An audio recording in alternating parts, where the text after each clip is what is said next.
ഫാരിസ്, കേരള സ്റ്റോറിയിലെ ആ പെൺകുട്ടിയോട് അവർ ചെയ്ത് ശരിയായില്ല, ഞാൻ അതിനെതിരാണ്. അതായത് അജിൻ പറയുന്നത് കേരളത്തിൽ ഇങ്ങനെ നിർബന്ധിച്ച് എല്ലാവരെ കൊണ്ട് ബീഫ് കഴിപ്പിക്കുന്നുണ്ട് എന്നാണോ? പൊറോട്ട ഇങ്ങോട്ട് എടുത്ത് നല്ല ബീഫ് പിടിച്ചിട്ട് ഒരു പെൺകുട്ടിയെ നിർബന്ധിച്ച് ബീഫ് കഴിപ്പിക്കുകയാണ്. ആ ഒരു വീഡിയോ കാണുമ്പോൾ തന്നെ നമ്മുടെ ശ്രദ്ധയിൽ പെടുന്നത് മുസ്ലിങ്ങൾ വന്നൊരു ഹിന്ദു പെൺകുട്ടിക്കാണ് കൊടുക്കുന്നത്. അവർ തന്നെ അവർ വിചാരിക്കുന്നത് തമ്മിലടിപ്പിക്കലായിരിക്കാം, അല്ലേ? കേരളത്തിന്റെ കഥയാണെന്ന് പറഞ്ഞ് മറ്റേതോ കഥ കുത്തി കയറ്റുന്ന സംഭവത്തോട് ആരും യോജിക്കില്ല. കണ്ടോമാരുടെ കഥ കൊണ്ടുവന്നിട്ട് ഇത് കേരളത്തിന്റെ കഥയാണെന്ന് പറഞ്ഞവൻ എന്ത് മര്യാദയുണ്ട്? ബീഫ് എന്ന് പറയുന്ന വസ്തുവിനെ കൃത്യമായ ആംഗിളിൽ കാണിക്കുന്നു. ഒരു പെൺകുട്ടിയെ ബലം പ്രയോഗിച്ച് നിർബന്ധിച്ചത് കഴിപ്പിക്കുന്നു.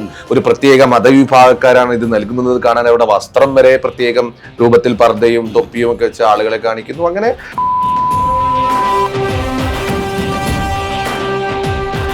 ഇത് യു.പിയോ ഗുജറാത്തോ അല്ല, ഇത് കേരളമാണ്. ഓരോരുത്തരുടെ തന്തയുടെ വകയല്ല. ഇവിടെ കേരളത്തിൽ വേണേ ബീഫ് കഴിക്കും, പൊറോട്ട കഴിക്കും, പോർക്ക് കഴിക്കും, കപ്പ എല്ലുകറിയും കഴിക്കും, ചാണകം കഴിക്കും.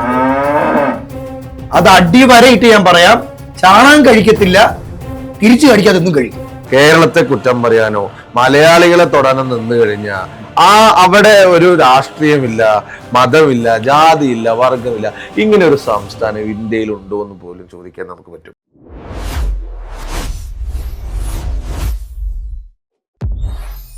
ഫാരിസ്, കേരള സ്റ്റോറിയിലെ ആ പെൺകുട്ടിയോട് അവർ ചെയ്ത് ശരിയായില്ല, ഞാൻ അതിനെതിരാണ്. അതായത് അജിൻ പറയുന്നത് കേരളത്തിൽ ഇങ്ങനെ നിർബന്ധിച്ച് എല്ലാവരെ കൊണ്ട് ബീഫ് കഴിപ്പിക്കുന്നുണ്ട് എന്നാണോ? അതിനൊരു മര്യാദ വേണ്ടേ?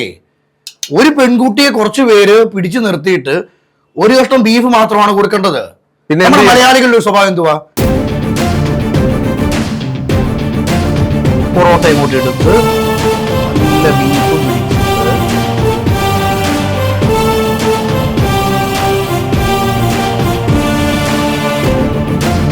ഇതാണ് ഇന്നത്തെ വാർത്ത. തീർച്ചയായും കേരള സ്റ്റോറി സിനിമയെ കുറിച്ച് തന്നെയാണ് ഇന്ന് സംസാരിക്കുന്നത്. കേരള സ്റ്റോറിയുടെ ആദ്യത്തെ ഭാഗം ഇറങ്ങിക്കഴിഞ്ഞു. ഇപ്പോൾ ഇത് അതിന്റെ രണ്ടാം ഭാഗം എന്നോണം. കേരള സ്റ്റോറിയുടെ രണ്ടാം ഭാഗത്തിന്റെ ട്രെയിലറാണ് കഴിഞ്ഞ ദിവസം പുറത്തിറങ്ങിയത്.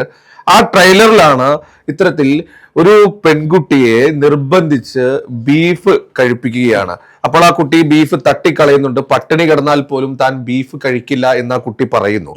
ഇപ്പോൾ ആ വിഷയം ചർച്ചയിലേക്ക് വരാനുള്ള പ്രധാനപ്പെട്ട കാരണം കേരളത്തിന്റെ കഥ എന്ന പേരിലാണ് ഈ സിനിമ പ്രചരിക്കുന്നത് എന്നുള്ളതാണ്. കാരണം കേരള സ്റ്റോറി എന്നുള്ളതിന്റെ അർത്ഥം തന്നെ അങ്ങനെയാണല്ലോ. ആദ്യ ഭാഗത്തിൽ പ്രധാനമായും ഉൾപ്പെടുത്തിയത് എന്താണ്? മതപരിവർത്തനം, കേരളത്തിൽ നിന്നും ഉത്തരേന്ത്യയിലേക്ക് പോകുന്ന ഒരു വിഭാഗങ്ങൾ, അല്ലെങ്കിൽ അങ്ങനെ കുറച്ച് പെൺകുട്ടികളുടെ കഥയാണ് പറയുന്നത്. അന്ന് തന്നെ വലിയൊരു പ്രതിഷേധം ഈ പേരിൽ തന്നെ ഉണ്ടായിരുന്നു. കാരണം കേരളത്തിന്റെ യഥാർത്ഥ കഥ അങ്ങനെയല്ല, അത് കേരളത്തിൽ എല്ലാവർക്കും അറിയാവുന്ന ഒരു സംഭവമാണ്. അപ്പോ അങ്ങനെ ഇരിക്കെയാണ് രണ്ടാം ഭാഗം എന്നോണം ഇറങ്ങുന്ന ഒരു സിനിമയിൽ ബീഫ് നിർബന്ധിച്ച് കഴിപ്പിക്കുന്ന അത് പ്രത്യേക മതവിഭാഗം. പറഞ്ഞു വരുന്നത് ഒരു സംഘപരിവാർ പ്രൊപ്പഗണ്ട സിനിമ തന്നെയാണ് കേരള സ്റ്റോറി എന്ന് പറയുന്നത്. ആ സിനിമയിൽ ബീഫ് എന്ന് പറയുന്ന സംഭവത്തെ കൂടുതലായി ഉപയോഗിക്കുന്ന ഒരു പ്രത്യേക മതവിഭാഗക്കാർ, മുസ്ലിമീങ്ങൾ, ഇസ്ലാം മത വിശ്വാസികൾ. ആ ഒരു വീഡിയോ കാണുമ്പോൾ തന്നെ നമ്മുടെ ശ്രദ്ധയിൽ പെടുന്നത് മുസ്ലിങ്ങൾ വന്നൊരു ഹിന്ദു പെൺകുട്ടിക്കാണ് കൊടുക്കുന്നത്. അവർ തന്നെ അവർ വിചാരിക്കുന്നത് തമ്മിലടിപ്പിക്കലായിരിക്കാം, അല്ലേ? അങ്ങനെ വേണം. അതാണ് ഞാൻ നേരത്തെ പറഞ്ഞ സംഘപരിവാർ പ്രൊപ്പഗണ്ട എന്ന് പറയുന്നത്. അങ്ങനെ ഞാനൊരു കാര്യം ചോദിക്കട്ടെ, അജിനെ കൊണ്ട് അങ്ങനെ നിർബന്ധിച്ച് ഒരു ബീഫ് കഴിപ്പിക്കണ്ട, അല്ലെങ്കിൽ അജിൻ പോട്ടെ, അജിനോ അജിന്റെ സുഹൃത്തുക്കളോ ആരുമെങ്കിലും ആയിക്കോട്ടെ, ആരെങ്കിലും കേരളത്തിൽ ഒരാളെ നിർബന്ധിച്ച് കൊണ്ടുപോയി ബീഫ് വായി തിരികെ കൊടുക്കുവോ? എടാ, 1 കിലോ ബീഫിന് 450 രൂപ. ഞാൻ എന്റെ പോക്കറ്റിൽ നിന്ന് പൈസ കൊടുത്ത് 450 രൂപ കൊടുത്ത് ബീഫ് മേടിച്ചിട്ട് ഞാൻ എന്റെ പള്ളം നിറയ്ക്കുവോ, കണ്ടവന്മാരെ തീറ്റിക്കുവോ? അതായത് അത്രയും ഒന്ന് ചിന്തിച്ചാൽ പോലെ. അതായത് നാട്ടുകാർക്ക് കൊടുക്കുവോ, നമ്മള് കഴിക്കുവോ എന്നുള്ളതാണ്. കാരണം കേരളത്തെ സംബന്ധിച്ചിടത്തോളം ഇവിടെ ബീഫ് കഴിക്കാം, പോർക്ക് കഴിക്കാം, പൊറോട്ട തിന്നാം, അങ്ങനെ ഏത് ഭക്ഷണം എപ്പോ കഴിക്കണമെന്ന് തീരുമാനിക്കുന്നത് അങ്ങനെ ഒരു വിഷയമില്ലാത്തൊരു നാടാണ് കേരളത്തെ സംബന്ധിച്ച്. അവിടെ മുസ്ലിമെന്നോ ഹിന്ദുവെന്നോ ക്രിസ്ത്യനെന്നോ പൊറോട്ടയ്ക്കും ബീഫിനെ സംബന്ധിച്ചില്ല. പിന്നെ ഈ ഒരു ചർച്ച ഭയങ്കരമായിട്ട് വൈറലായപ്പം ബീഫ് കഴിക്കാത്തവനും കഴിച്ചു തുടങ്ങുന്നു. അതും ഒരു പ്രധാനപ്പെട്ട കാര്യമാണ്. പലരും അത് ടേസ്റ്റ് ചെയ്യാൻ വേണ്ടി ഇന്ന് പല സ്ഥലങ്ങളിലും ഇപ്പൊ അജിൻ ഈ പൊറോട്ട ബീഫും കഴിക്കുന്ന ഈ രംഗം ചിത്രീകരിക്കാൻ വേണ്ടി ഹോട്ടലിലേക്ക് പോയപ്പോ അവിടെ അവസാനത്തെ ബീഫ് ബീഫ് 2 പൊറോട്ട മിച്ചമുള്ളായിരുന്നു, അതാണ് എടുത്തോണ്ട് വന്നത്. അല്ലാതെ ഈ ഒരു സംഭവത്തിന് ഐക്യദാർഢ്യം പ്രഖ്യാപിച്ചുകൊണ്ട് സെൽഫി വീഡിയോസ് ആണ് ഇപ്പോൾ അധികം സോഷ്യൽ മീഡിയ തുറന്നെങ്കിലും ഇപ്പൊ ഇതാണ്. സോഷ്യൽ മീഡിയ കത്തിച്ചു. പക്ഷെ ഇതിലൊരു വിഷമം ഉണ്ടാക്കിയ ഒരു കാര്യം എന്ന് പറയുന്നത്, ഇന്ന് ബീഫ് ബിരിയാണി വരെ പൊതുജനങ്ങൾക്ക് മുന്നിൽ റോഡിൽ നടന്നേനെ. സംഭവിക്കാൻ തന്നെ ബീഫ് ഫെസ്റ്റിവൽ, അതായത് നമുക്ക് മുമ്പ് നമ്മുടെ കേരളം അത് കാണിച്ചു കൊടുത്തിട്ടുള്ളതാണ്. അതെ, ഇത്തരത്തിൽ ഗോവധ നിരോധനത്തിന്റെ ഭാഗമായി ബീഫ് കടത്തുന്ന ആളുകളെ ഉത്തരേന്ത്യയിലൊക്കെ അങ്ങനെ ഒരു വിഷയം ഉണ്ടായപ്പോൾ ബീഫ് ഫെസ്റ്റിവൽ നടത്തിയ നാടാണ് കേരളം. അതെ, അതിന് അന്ന് ഇടതുപക്ഷം എന്നോ കോൺഗ്രസ് എന്നോ വലതുപക്ഷം ഒന്നും തന്നെ ഉണ്ടായിരുന്നില്ല എന്നുള്ളതാ. എല്ലാവരും തെരുവിലേക്ക് ഇറങ്ങി ബീഫ് ഫെസ്റ്റിവൽ നടത്തിയവരുണ്ട്, പോർക്ക് ഫെസ്റ്റിവൽ നടത്തിയിട്ടുണ്ട്. അങ്ങനെ ആർക്ക് എന്ത് കഴിക്കണമെന്ന് തീരുമാനിക്കേണ്ടത് മറ്റാരും അല്ല. പക്ഷെ ഞാനൊരു കാര്യം പറയട്ടെ, മലയാളീസ് എന്തുകൊണ്ട് കഴിച്ചില്ല ഇപ്പം പൊറോട്ടയും ബീഫും? അല്ല, എനിക്ക് നോമ്പാണ്, റമദാൻ മാസമാണ്, അതുകൊണ്ട് അല്ലെങ്കിൽ ഞാനും അതിന്റെ ഓടൊപ്പം ഇരുന്ന് നാട് റോഡിൽ ഇറങ്ങി ബീഫ് ബിരിയാണി ഉണ്ടാക്കിയേന്. അത് കേരളത്തിന്റെ ഒരു കൂട്ടായ തീരുമാനമല്ലേ? ചില കാര്യങ്ങളിൽ അങ്ങോട്ടും ഇങ്ങോട്ടും വഴക്കും ദേഷ്യം ഉണ്ടെങ്കിലും ഒരാവശ്യം ഒരു കാര്യം വന്നാൽ കേരളം ഒറ്റക്കെട്ടാ.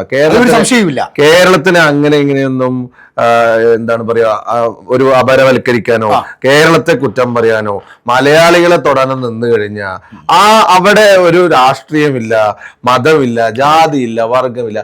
ഇങ്ങനെ ഒരു സംസ്ഥാനം ഇന്ത്യയിൽ ഉണ്ടോ എന്ന് പോലും ചോദിക്കാൻ നമുക്ക് പറ്റും. തീർച്ചയായിട്ടും നമുക്ക് അപ്പൊ പറയാൻ സാധിക്കുമെന്ത്, ഇത് കേരളമാണ്, ഞങ്ങൾ മലയാളികളാണെന്ന് ആർജവത്തോടെ നമുക്ക് പറയാൻ പറ്റും. ഇവിടെ ഇപ്പോൾ അജിനൊരു കാര്യം പറഞ്ഞു, ഇന്നിപ്പോൾ റമദാൻ മാസം അല്ലെങ്കിൽ നോമ്പ് അല്ലെങ്കിൽ എല്ലാവരും ഈ ബീഫ് ബിരിയാണിയുമായുള്ള ഐക്യദാർഢ്യം പ്രഖ്യാപിച്ചുകൊണ്ട് അല്ലെങ്കിൽ ബീഫുമായിട്ടുള്ള ഇറങ്ങുമായിരുന്നു.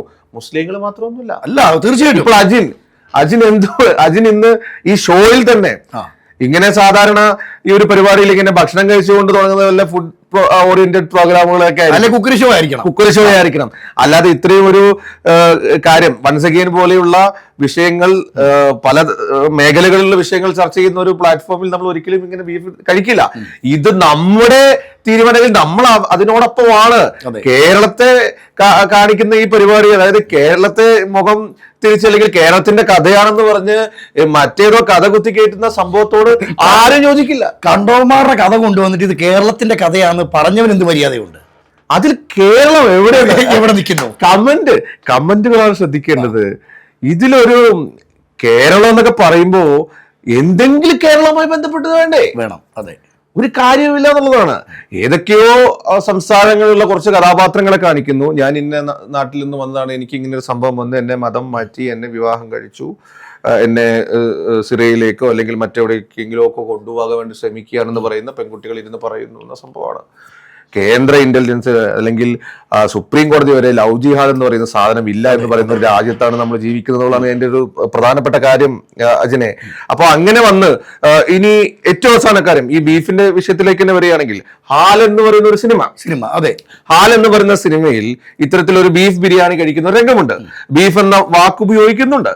ഈ സംഭവങ്ങൾ കട്ട് ചെയ്താൽ മാത്രമേ ആ സിനിമ റിലീസ് ചെയ്യാനാകൂ എന്നൊരു വിഷയം വന്ന് സെൻസർ ബോർഡ് ആ രംഗങ്ങൾ കട്ട് ചെയ്ത് അതിന്റെ അണിയറ പ്രവർത്തകർക്ക് അവസാനം യൂട്യൂബിൽ ഡിലീറ്റഡ് സീൻ, ഹാൽ സിനിമയിലെ ഡിലീറ്റഡ് സീൻ ഇതാണെന്ന് പറഞ്ഞ് നൽകേണ്ട ഒരു അവസ്ഥ വന്ന ഒരു നാടാണ്. അത് കേരളത്തിൽ നടന്നു എന്നുള്ളതാണ്. അങ്ങനെ ഇരിക്കെ ഇവിടെ ഒരു ബീഫ് ബിരിയാണി ഒരു BJP നേതാവിനെ തോന്നിപ്പിക്കുന്ന വിധത്തിൽ അദ്ദേഹം വിശന്നിരിക്കുകയാണ്. അപ്പൊ ആ സമയത്ത് ഒരു വാഹനം, അവരുടെ വാഹനം റിപ്പയർ ആണ്. അപ്പൊ തൊട്ടപ്പുറത്തൊരു വാഹനം വരുന്നു. ആ വാഹനത്തിലുള്ളവർ ഏതോ ഒരു കല്യാണ ചടങ്ങിലേക്ക് ഭക്ഷണം കൊണ്ടുപോവുകയാണ്. അപ്പൊ അവര് ഭക്ഷണം ഉണ്ടാവും, നമുക്ക് ചോദിക്കാം എന്ന് പറയുമ്പോൾ അവര് പറയുന്നത് ബീഫ് ബിരിയാണി ഉണ്ടെന്ന് പറയുമ്പോൾ ഈ രണ്ട് പാർട്ടി പ്രവർത്തകർ അങ്ങോട്ടും ഇങ്ങോട്ടും പറയുകയാണ്, ബീഫ് നമുക്ക് കഴിക്കാൻ പറ്റുമോ? വിശപ്പിന്റെ മുന്നിൽ ഒന്നുമില്ല, കഴിക്കുക തന്നെ മാർഗമുള്ളൂ എന്ന് പറഞ്ഞാൽ അവർ ഭക്ഷണം കഴിക്കുകയാണ്. ആ വാക്ക് വലിയൊരു വാക്കാ.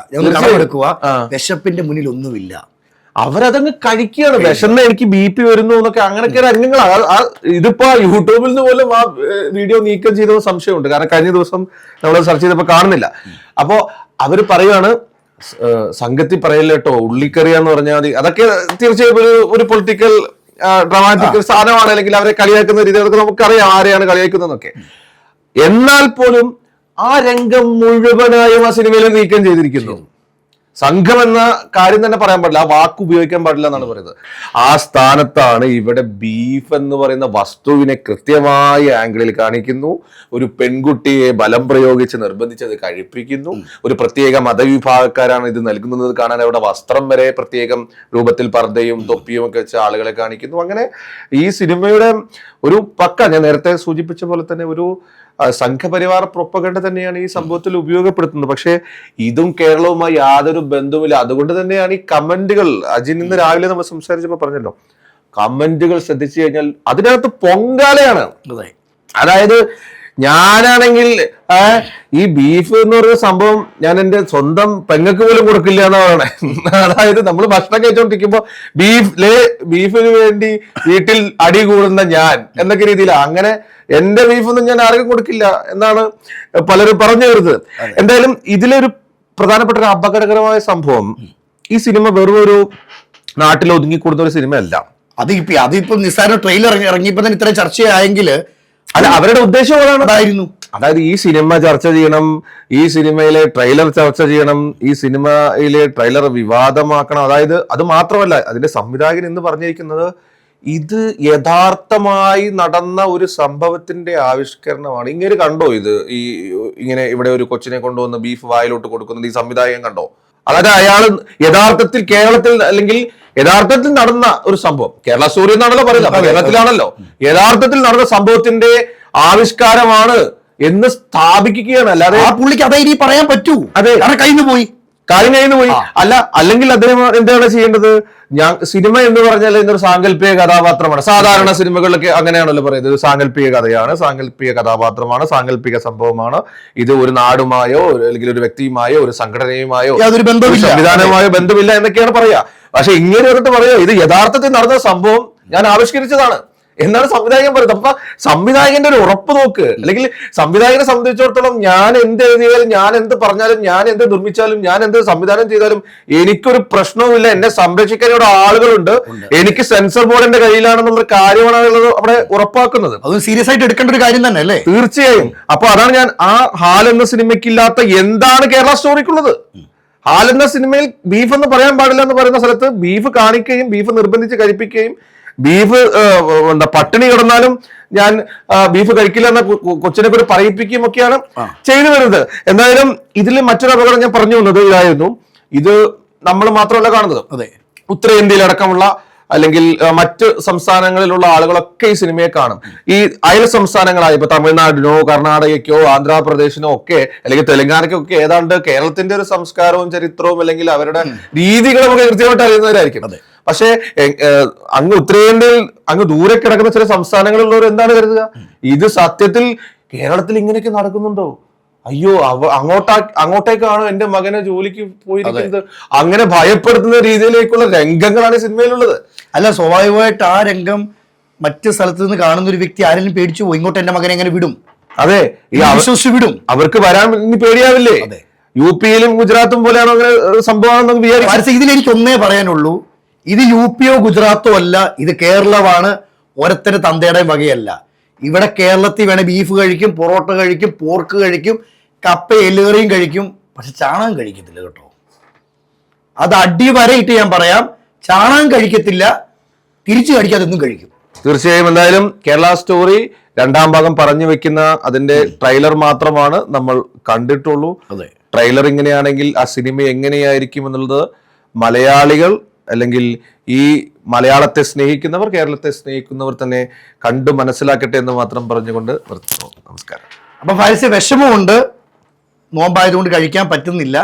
അപ്പൊ എന്തായാലും ഞാൻ കഴിക്കുകയാണ് നമ്മുടെ മലയാളികൾക്ക് വേണ്ടി ഒരു വെല്ലുവിളിയായിട്ട്. ഓക്കെ അജിൻ, എന്തായാലും അജിന്റെ പൊറോട്ട കഴിക്കൽ നടക്കട്ടെ. അടുത്ത വിഷയവുമായി കാണാം.